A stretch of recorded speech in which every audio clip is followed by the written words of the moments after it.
Kelanjutan pra-peradilan Roy Suryo selanjutnya bersama simpatisan Roy Suryo, Michael Sinaga, dan juga kita akan membahas bagaimana sikap Presiden Joko Widodo untuk Presiden ke-7 RI Joko Widodo untuk mengantisipasi putusan hakim nanti bersama pengacara Jokowi Yakub Hasibuan. Selamat malam, Bung Yakub, juga Bung Michael. Selamat malam.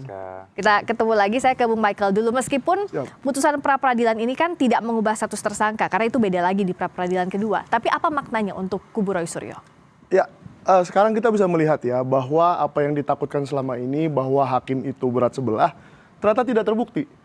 Ya, tadi kan Pak Roy Suryo meminta penggeledahannya dinyatakan tidak sah, penangkapannya dinyatakan tidak sah. Sebenarnya ada satu yang mungkin masyarakat tidak terlalu melihat, bahwa di malam hari di Rumah Sakit Polri Kramat Jati itu ada upaya paksa untuk memindahkan. Untung nggak jadi, karena saya dan beberapa teman-teman langsung meluncur ke rumah sakit dan membatalkan keinginan Polri untuk melakukan itu. Kalau tidak, kalau tadinya itu jadi dilakukan, mungkin itu masuk juga. Penangkapannya saja nggak sah, penggeledahannya nggak sah, apalagi pemindahan yang tidak jadi itu. Nah, sekarang kita sudah melihat banyak cacat dalam proses ini. Kalau memang Polri dalam SOP-nya saja cacat, sudah dikatakan hakim loh, ini bukan kata saya lagi. Kenapa kita nggak mempermasalahkan pasal-pasalnya? Kenapa kita mempermasalahkan pasalnya? Nah, saya sebagai orang yang setiap hari bersama-sama dengan Pak Roy dan Dr. Tifa, saya tahu betul Dr. Tifa itu tidak ada sama sekali memegang ataupun mengubah ataupun memanipulasi dokumen. Karena dia memang nggak ngerti melakukan itu. Dia itu hanya seorang dokter yang mempunyai keahlian untuk menilai apakah ini foto Pak Joko Widodo yang presiden atau bukan? Bung Michael, artinya gitu. walaupun pra-peradilan ini tidak bicara soal pokok perkara, tapi Anda juga meragukan isi dari pokok perkaranya? Ya itu, jadi kan dari awal ini ada beberapa pasal yang kesannya dipaksakan. Sepertinya 12 orang yang dilaporkan semuanya melakukan pasal 310, 311, 27, 32, dan 35. Termasuk saya yang dilaporkan juga kan, salah satunya. Tapi 10 dari kami sama sekali tidak mengetahui soal pengubahan dokumen atau manipulasi dokumen atau dokumen pun. Saya mau tanyakan ke Bung Yakub, apakah soal tadi penggeledahan, penangkapan ini jadi ada keraguan juga soal materi penyidikan? Mbak Friska, kalau dari saya melihatnya tentu pertama kita harus hormati putusan hakim. Apapun itu putusan itu harus kita anggap benar karena sudah dikeluarkan oleh hakim tunggal dalam perkara ini. Nah, sejak awal mengenai pra-peradilan kami selalu konsisten bahwa itu merupakan lembaga yang disediakan oleh KUHAP dan itu merupakan hak. Kami sama sekali tidak pernah mempermasalahkan mereka menggunakan ini. Jadi sampai kalau ini ternyata diputus demikian, ya baik ya kita ikuti, kita hormati. Walaupun juga memang ini tidak ada kaitannya dengan pokok perkara, sama sekali tidak ada kaitannya. Jadi tadi kalau kami cermati juga, tadi itu memang alasan-alasan yang diambil oleh Yang Mulia Hakim juga bahwa ada katanya ketidaksesuaian dalam permohonan ketika ke KPN dengan surat perintah penangkapannya. Jadi ini lebih hal administratif sebenarnya Mbak Friska. Jadi kalau yang kami dengar tadi tidak ada sama sekali uraian hakim mengenai penangkapannya brutal seperti 330 SPKI, itu sama sekali tidak ada. Jadi putusan Prapit seperti ini memang hal yang sangat biasa saja dan itu sering terjadi di perkara-perkara lain. Jadi kami sih tidak terlalu concern mengenai putusan ini dan kami ingin fokus ke pokok perkara. Nah, apakah dengan Prapit ini kami menjadi mempertanyakan pokok perkara? Sama sekali tidak, Mbak. Justru kami ingin segera fokus ke pokok perkara sehingga klien kami dapat mendapatkan kepastian hukum. Nah, pertanyaannya kan sebenarnya sekarang kubu Mas Roy ini mengambil Prapit yang kedua. Nah, ini banyak pertanyaan-pertanyaan yang sebenarnya dilontarkan. Pertama, kenapa nggak sekaligus kemarin? Sekalipun memang ini hak Prapit kembali lagi. Yang kedua, penetapan tersangka sudah dari November tahun lalu. Kenapa baru sekarang dipermasalahkan? Ya, tentu kan hal-hal ini menjadi pertanyaan-pertanyaan publik. Jadi dari kami sih pesannya memang sebisa mungkin mari kita jangan salah gunakan forum atau hak yang sudah diberikan oleh KUHAP untuk mengulur-ngulur waktu yang mungkin konsekuensinya bisa menjadi menyebabkan klien kami tidak mendapatkan kepastian hukum. Silakan dijawab, apakah ini upaya untuk mengulur waktu? Nah, dan ini, dua pertanyaan tadi seperti apa? Ini narasi yang selalu diutarakan oleh pihak mereka ya, bahwa ini mengulur-ulur waktu. Tapi saya jawab begini, dari awal banyak sekali pakar-pakar hukum yang beberapanya tergabung di kami, yang tidak yakin ini akan sampai ke persidangan. Kenapa begitu? Karena kasusnya sangat lemah. Ya kan? pasal-pasalnya dipaksakan, orang-orangnya dipaksakan. 12 orang ini tidak pernah berada di satu tempat yang sama, di waktu yang sama, melakukan hal yang sama. Bagaimana misalkan Mbak mencuri dompet, saya mencuri HP. Mbak mencurinya Senin, saya mencurinya Selasa. Kita dilaporkan bersama-sama kan nggak boleh. Jadi memang kasus seperti ini dari awal kami sudah yakin tidak sampai ke persidangan. Meskipun Dokter Tifa sudah masuk persidangan. Iya, kan dari awalnya yakin seperti itu. Tapi karena sekarang sudah sampai ke persidangan, oh berarti benar jaksa dan hakim ingin memeriksa pokok perkara ini. Barulah diluncurkan pra-peradilan. Jadi jangan dibilang kenapa nggak dari September, nggak dari apa. Sekarang saya tanya aja, kenapa dari April baru November penetapan tersangka? Kenapa dari November baru Juni P21? Itu kan pertanyaan yang agak percuma ya menurut saya ya, karena ini sudah sampai di sini, nggak usah kita cari-cari lagi ke belakang, ya kita hadapin aja. Toh tadi hakimnya saya lihat netral kok, sangat netral dan sangat objektif. Kalau memang permintaannya Pak Roy itu tidak masuk akal, akan ditolak kok. Emang kenapa sih Bung Yakub yang dikhawatirkan kalau misalnya ada proses pra-peradilan, meskipun tadi hak ya, tapi dengan nantinya persidangan pokok perkara, apakah ini bisa menghambat itu atau seperti apa? Ya tentu dengan KUHP yang baru ini kan pemeriksaan pokok perkara jadi harus ditangguhkan terlebih dahulu, Mbak. Jadi kita harus menunggu pra-pet ini diputus terlebih dahulu. Jadi secara tidak langsung tentu kan ini berimplikasi kepada waktu penanganan perkara yang bisa langsung masuk ke pemeriksaan pokok perkara seperti perkara Ibu Tifa, tapi sekarang perkara Mas Roy ini jadi harus menunggu pra-pet dulu. Sekalipun kembali lagi itu hak, silahkan dilakukan. Nah, kembali tadi kan yang seperti disampaikan Bang Michael juga bahwa banyak keraguan menurut versi Bang Michael dan ininya lah pihaknya. Tapi kembali lagi kalau memang banyak keraguan mengenai substansi perkara, ya forum pemeriksaannya di mana? Ya di persidangan di pokok perkara itu. Ya. Jadi daripada kita berdiskusi di luar, kemudian membangun narasi, kemudian ada juga memicu perpecahan antar kubu maupun internal juga. Saya dengar ada perpecahan internal juga dan Enggak lah, itu nggak ada hubungannya. Daripada sampai terjadi hal seperti itu yang tidak kita inginkan, tentu kita juga menyayangi. Kita kan seorang advokat juga, jangan sampai sesama rekan sejawat juga ada permasalahan seperti itu. Ya daripada itu terjadi, mari kita masuk secepatnya ke pokok perkara sehingga hak pelapor kami, Pak Jokowi selaku korban maupun terdakwa, yaitu Mas Roy dan juga Bu Tifa juga bisa dilindungi. Karena kedua hak bukan hanya hak kami loh, hak mereka pun juga akan bergantung dengan hasil pemeriksaan pokok perkara itu, Mbak. Untuk pra-peradilan yang kedua soal status tersangka ini apakah ada upaya untuk tidak sampai ke persidangan pokok perkara? Jawabnya nanti usai jeda di Sapa Indonesia Malam, kami segera kembali. Kita masih membahas kelanjutan pra-peradilan Roy Suryo bersama simpatisan Roy Suryo, Michael Sinaga, dan juga pengacara Jokowi, Yakub Hasibuan. Saya masih membahas lagi tadi soal kan nanti Jumat itu soal pra-peradilan status tersangka. Apakah ini jadi upaya untuk menghindari pokok perkara? Bagaimana menjelaskan ini, Bang Michael? Jangan dibilang menghindari pokok perkara. Kita ini semua ingin tahu, rakyat semua ingin tahu ijazahnya Pak Jokowi itu ada apa enggak sih? Kan selama ini nggak pernah kelihatan. Itu nanti di pokok perkara. Yang aslinya ya kan. Jadi Pak Roy dan Ibu Tifa itu komit ingin tahu soal ijazah itu gitu loh. Jadi supaya ini juga bagus untuk Pak Jokowi loh. Supaya hal ini tidak pernah lagi dibicarakan ke depannya. Stop sampai di sini saja. Kita buktikan benar atau tidak, ada apa tidak, asli atau tidak asli dan seterusnya gitu loh. Otentik atau tidak otentik. Jadi nggak ada tuh yang ingin membatalkan pokok perkaranya, nggak ada. Kalau untuk status tersangka ini apa yang mau diuji lagi dari status tersangkanya Bung Roy? Kalau yang mau diuji itu kan tadi sudah dibilang, yang ingin diuji itu pasal 32 dan 35. Mengubah, memanipulasi dan lalala. Nah, ini mungkin Bang Yakub lah yang lebih hafal pasal-pasal. itu. Di Undang-Undang ITE itu. Padahal Dokter Tifa sendiri tidak pernah memegang apalagi memanipulasi dokumen.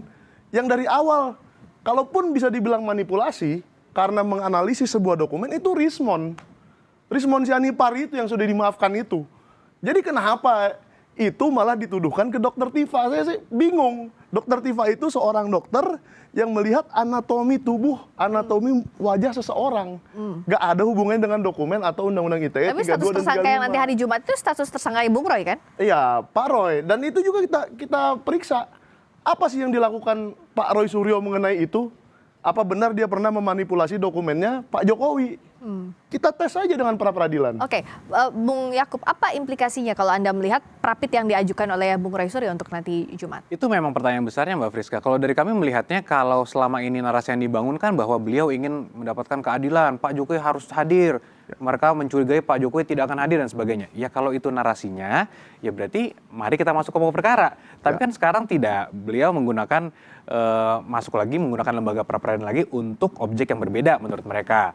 Saya sendiri belum lihat seperti apa permohonannya, dan kami pun bukan pihak di situ karena termohonnya tentunya penyidik kalau dalam hal ini. Ya, tapi kami juga melihat karena ini ada dua argumen atau narasi yang saling kontradiktif, jadi kami melihat kok ini patut diduga bahwa ada upaya untuk mengulur waktu gitu. Sekalipun ya silahkan saja bahwa kalau mau menggunakan hak ini silahkan, tapi kembali lagi kan tujuan utama kita bersama-sama untuk mencari kebenaran material, bukan? Kalau memang itu masih tujuan utamanya, mari kita cepat-cepat masuk ke pokok perkara. Jadi kembali lagi, menurut saya sih prapit ini walaupun kembali lagi mau objeknya katanya berbeda, tapi tidak sesuai dengan narasi yang dibangun, yaitu mari cepat-cepat tunjukkan ijazah, mau Pak Jokowi katanya mau ditanya-tanya di presiden dan sebagainya. Iya. Jadi itu sedikit kontradiktifnya di situ. Oke, Bang Michael. Ya, yang membuat ini lama kan penyidiknya. Kan penyidiknya memakan waktu dari 30 April 2025 sampai sekarang, 1 tahun lebih. Jadi jangan gara-gara Pak Roy membuat pra-peradilan yang hanya 7 hari, pra-peradilan kedua juga hanya 7 hari. Bagaimana? Mau berapa kali pra-peradilan Bang Yakub kalau mau setahun seperti yang dilakukan penyidik? Nggak mungkin dong kita membuat 52 kali pra-peradilan. Jadi kalau namanya mengulur waktu itu nonsens menurut saya. Mau diulur pun berapa sih waktu yang diulur gitu. Jadi ini hanya karena kita awalnya tidak yakin ini sampai ke persidangan, ternyata sampai.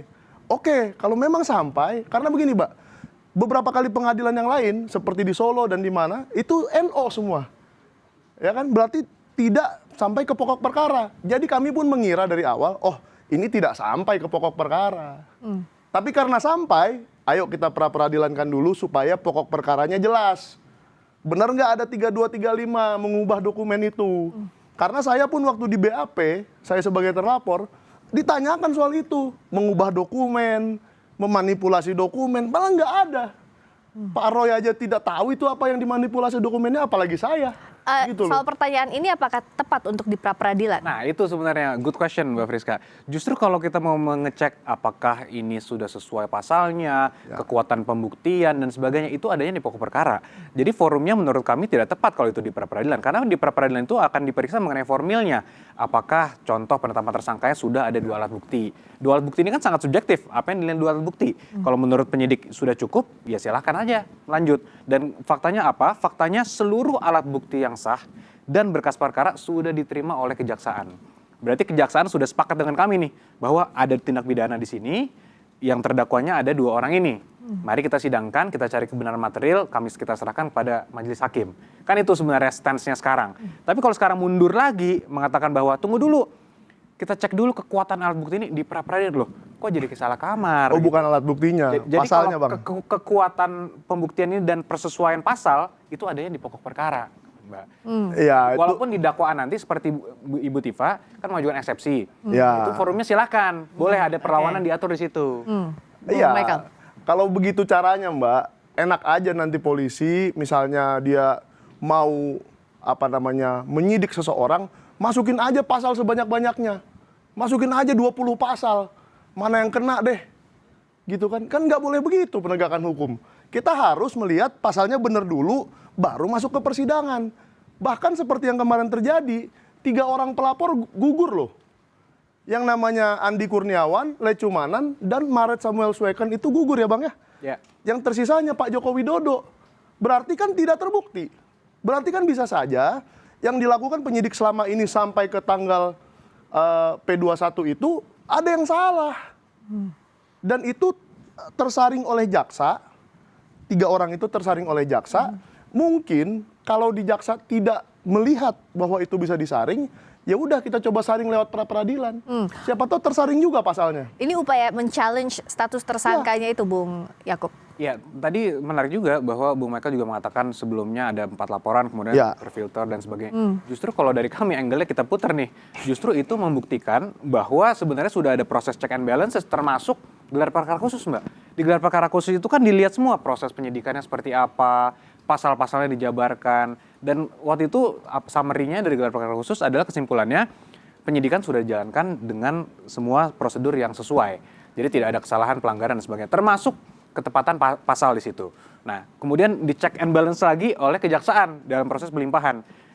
Ternyata diterima juga, kejaksaan meyakini sudah sesuai pasal-pasalnya. Terakhir nih check and balance terakhir ada di persidangan. Nanti majelis yang menilai. Jadi prosesnya menurut kami sudah berjalan dengan baik, tinggal kita tunggu saja seperti apa. Nah, terakhir voice-nya ada di siapa? Voice-nya ada di majelis hakim. Jadi itu yang kita tunggu, Mbak. Nah, permohonan nanti hari Jumat apakah sudah cermat disusun bahwa itu tidak akan berselisihan dengan pokok perkara yang harusnya nanti dibahas pada persidangan? Iya, kan tidak apa-apa dong. Kan tadi Bung Yakub juga udah bilang, sekali di gelar perkara khusus, kedua kali di jaksa, kenapa tidak di pra-peradilan juga? Tidak ada yang perlu ditakutkan oleh Pak Jokowi kalau memang itu sudah benar dong. Tapi kalau itu memang tidak benar seperti cara penangkapan dan penahanan yang dilakukan oleh polisi, ya akan gugur di pra-peradilan. Ya sudah, kita terima aja bahwa itu sudah terjadi, kita fight di pra-peradilan apakah pasal itu sudah diterapkan dengan benar. Gitu aja. Memang ada ketakutan dari pihak Pak Jokowi soal ini? Sama sekali tidak, Mbak. Dari awal sama sekali ketika Prapit yang pertama pun kami selalu konsisten. Kami sampaikan itu merupakan hak, silakan saja. Kami mempercayai bahwa majelis hakim dalam hal ini, lembaga peradilan kita itu lembaga peradilan yang independen, kuat dan terpercaya. Jadi menurut kami ya kalau itu memang mau diserahkan ujung-ujungnya kepada majelis, kepada yang mulia, ya silahkan. Tapi kembali lagi, kita kan mau melihat bagaimana kita menggunakan pasal-pasal ataupun lembaga-lembaga yang sudah diatur oleh ketentuan hukum yang ada dengan sebaik mungkin dan dengan itikat baik. Nah ini kan sekarang masyarakat menjadi menilai, kok 2 kali, kok nggak bersamaan kemarin, kok nggak dari November. Ya ini pertanyaan-pertanyaan yang wajar saja keluar. Kalau dari kami biasa saja karena kami pelapor. Jadi kami meyakini bahwa apapun ini tidak akan mempengaruhi pokok perkara. Kami ingin ini segera disidangkan dan Pak Jokowi mendapatkan kepastian hukum. Apa sih sebenarnya yang dikejar Bung Roy sekarang di tahap pra-peradilan untuk status tersangkanya juga nanti menuju ke pokok perkara? Ya begini, Mbak, kan lebih enak kalau kita pertanyakan satu persatu. Ini hanya ada waktu 7 hari. Kemarin juga persidangannya itu mungkin Bung Yakub tahu banget kalau pra-peradilan itu diburu-buru sekali sidangnya. Saksi yang bisa diajukan juga terbatas sekali. Bukti yang bisa diajukan juga terbatas, waktunya loh yang terbatas. Jadi kan lebih baik kalau kita tanyakan penangkapannya dulu. Kalau kita tanyakan penangkapannya, pasalnya, ininya, itunya sekaligus semua, apa cukup 7 hari? Hakimnya juga bingung kali, kapan waktu saya untuk menimbang ini gitu loh. Maka kita berikanlah yang masuk akal, permohonan yang masuk akal. Ini masyarakat juga menilai bahwa permohonannya Pak Roy itu masuk akal. Dia baru saja diperlakukan seperti itu oleh penyidik, oleh Polda Metro Jaya, wajar. Dia masih tidak terima atas perlakuan itu dan ternyata benar. Ternyata benar, hakim tunggal juga setuju bahwa perlakuan itu tidak benar dan itu tidak sah. Cara memperlakukan seperti itu. Nah, sekarang kita move ke yang kedua. Status tersangka. Yang kedua itu status tersangka dan pasal-pasalnya. Karena gini, kalau seandainya yang dianggap masuk akal oleh hakim hanya pasal 310, 311, tidak boleh ditahan di bawah 5 tahun ya Bang ya. Saya tahu begini karena sering meliput-liput berita hukum saja. Artinya gini, kasus hukum di Indonesia ini kriminalisasi sudah sangat banyak. Bukan ini yang pertama dan bukan ini yang terakhir menurut saya. Jadi apa salahnya kalau memang ini sudah mata publik sudah tertuju ke sini, mari kita jadikan ini pembelajaran. Bahwa tidak boleh seorang terdakwa diperlakukan seperti itu. Mau digeser dari rumah sakit, mau dijemput dari rumah sakit jam 12 malam. Apa itu benar? Apa itu manusiawi? Ya kan? Dan apakah itu manusiawi mengatakan seorang dokter yang keahliannya menilai anatomi dibilang memanipulasi dokumen? Itu kan 2 hal yang jauh berbeda gitu loh. Jadi kalau memang pasalnya salah, katakan saja salah. Gitu. Nah kalau dari Bung Yakub, apa yang saat ini pihak Anda tunggu sebenarnya? Apakah memang status tersangka yang diuji di pra-peradilan nanti, ini salah satu yang dikhawatirkan. Karena kan kalau permohonannya dikabulkan, status tersangka juga akan dicabut. Ya, saya mungkin saya mencoba untuk mengambil pola pikir Bang Michael juga bahwa pengen menjadi pembelajaran hukum kan. Ya. Sama juga kami ingin ini cepat masuk pokok perkara agar menjadi pembelajaran hukum bahwa negara ini memiliki hukum positif yang berlaku. Kita tidak boleh menebar berita-berita bohong, fitnah itu tidak boleh, orang-orang tidak bisa dengan seenaknya tanpa data, tanpa hak bisa memfitnah orang, itu semua memiliki konsekuensi hukum. Jadi itu juga merupakan pembelajaran yang ingin kita tunggu juga, jangan sampai semua orang nanti di era post-truth ini bisa dengan mudah memfitnah orang bahwa ijazahnya palsu, padahal tidak. Bertahun-tahun melalui proses akademik yang sah dan semua ini bisa akan dibuktikan nanti di persidangan, tapi dikatakan palsu. Itu kan sungguh tidak melambangkan negara hukum. Itu yang kami tunggu juga. Maka poin pembelajaran penting itu juga bagi kami menjadi hal yang penting, Mbak Friska. Kita nantikan next chapter-nya hari Jumat untuk sidang pra-peradilan yang kedua.